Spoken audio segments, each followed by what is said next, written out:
my cow.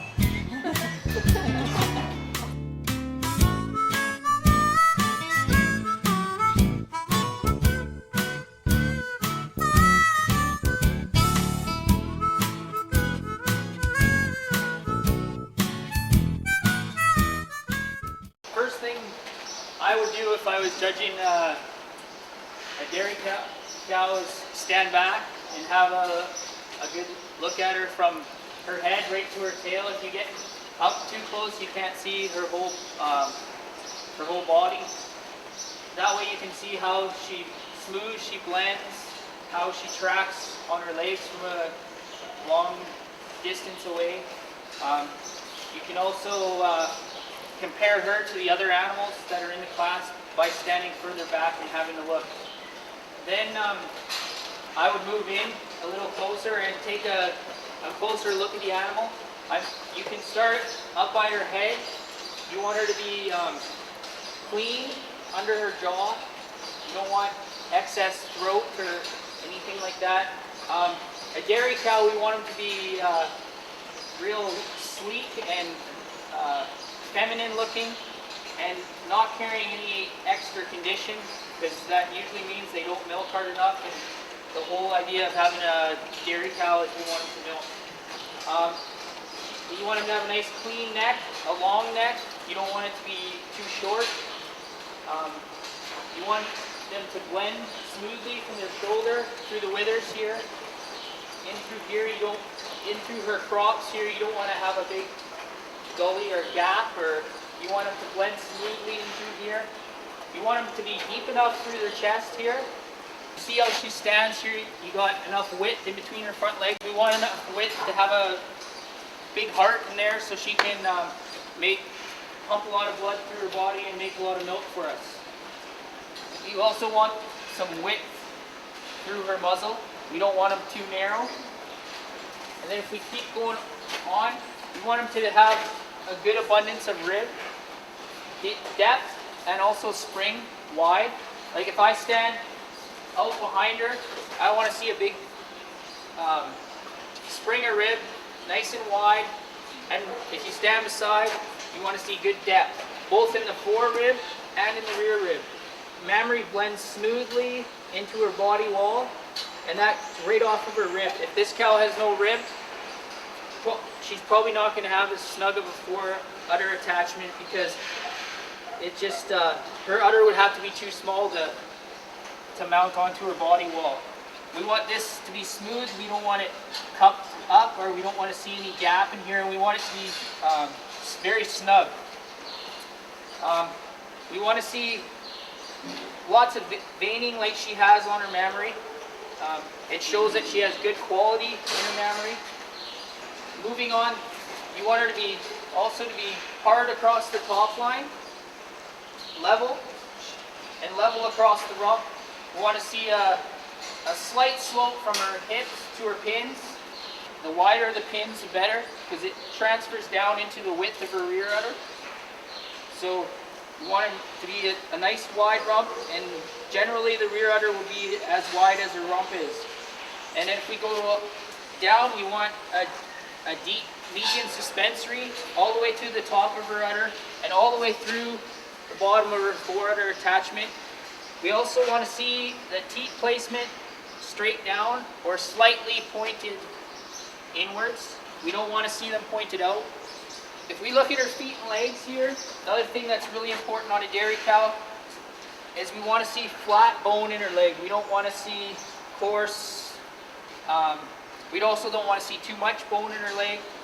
We want them to be nice and fine and refined and smoothly boned. We also want to see her straight and standing upright on her feet and legs. If you were to draw a line from her pin to her hock to her dew claw, that's a perfect set to her leg. You want to be able to draw a straight line from there to there. So we don't want to see a leg too far forward or too straight up, because otherwise they get puffy through their hock. Or if they're too far forward, they wear their feet down too bad and they have a hard time walking for a long period of time. Dairy character starts at the head and neck, but goes right through the whole body. Even the feet, like even when I was explaining the bone quality in her leg, that all goes back to dairy character. A lot has to do with in her head, in her neck, through her brisket. If it's all clean, this cow shows a lot of dairy character. She's really refined through her head and neck. She has clean underneath her throat. And it kind of just transforms all the way along. She's not carrying too much condition in her thigh. We don't want to see too much condition on their thigh. You want to be able to see her vertebrae in the back here.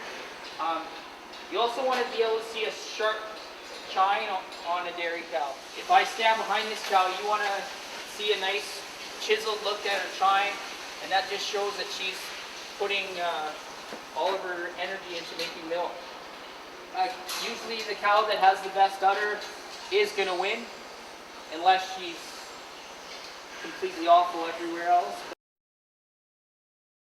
If I was judging just these two cows and comparing what I would like to see on both of them, first I would stand back and look at both of them and see some positives of each of them and some negatives. This cow here is a little taller, maybe a little longer from the tip of her nose to the tip of her tail, but lacks mammary compared to this cow.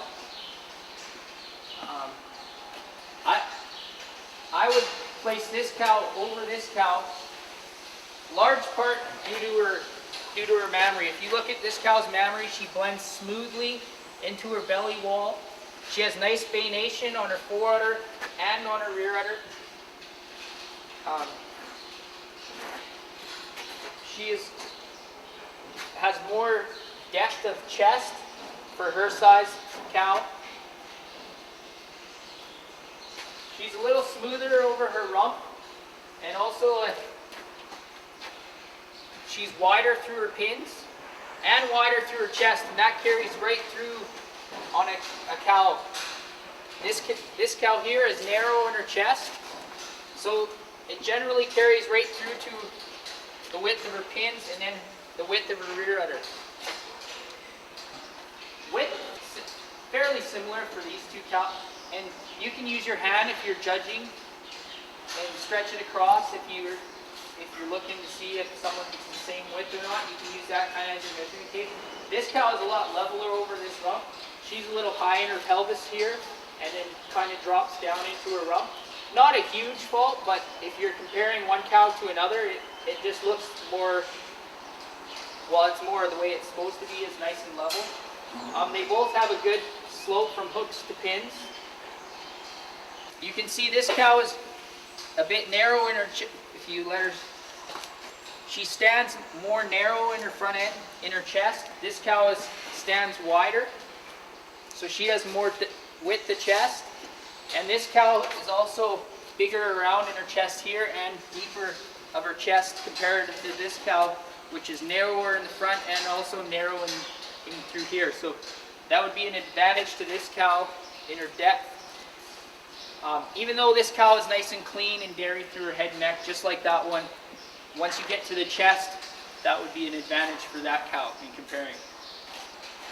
Just on comparing forerudders, this cow is deep and kind of fleshy, and her forerudder isn't as snugly attached to her belly wall as this cow. We'd criticize this cow on having too much udder for her age, and also for being loosely attached both fore and rear. You can see how this cow is a lot higher in her rear udder attachment and also wider at the very top. This cow is fairly high, but not quite as wide at the very top of her rear udder. Also, just being more depth. On a Holstein cow, we want to see their mammary stay above their hock. If it's below their hock, it's quite a discrimination. And this cow, for being a young cow, her mammary is right at her hock level already.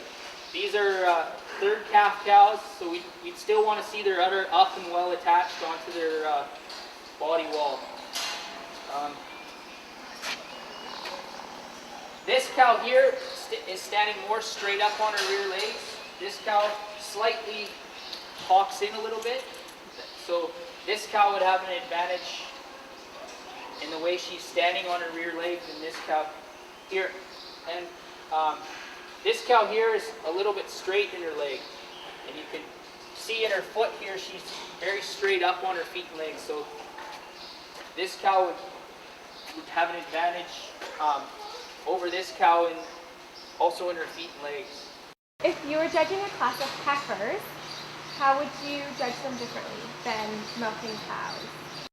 There's no real difference on judging a heifer over a cow. It's just you don't have 40 points to the mammary to look at. You just have to go with identically everything else you would look at on a cow, you look at on a heifer. You just don't get to compare mammaries. Would you judge the developing udder on a heifer cow? You can't really tell where it's going to be or how it's. I mean, some guys can say, you know, maybe she looks good underneath, but it's not something you'd probably want to judge for. Because one thing more with the udder is even if you're judging a springer, like a heifer that's bagging up, it's really hard to tell how her udder is going to turn out. Like it's not until she actually calves, it's really hard. Like some look really good, and then once they calve, they go real bad, and some look really bad before they calve, and they calve in, and it's a nice udder. So it's yeah, it's just something that you probably should just stay away from until they're a milking cow. What are the most important features to focus on when judging a class?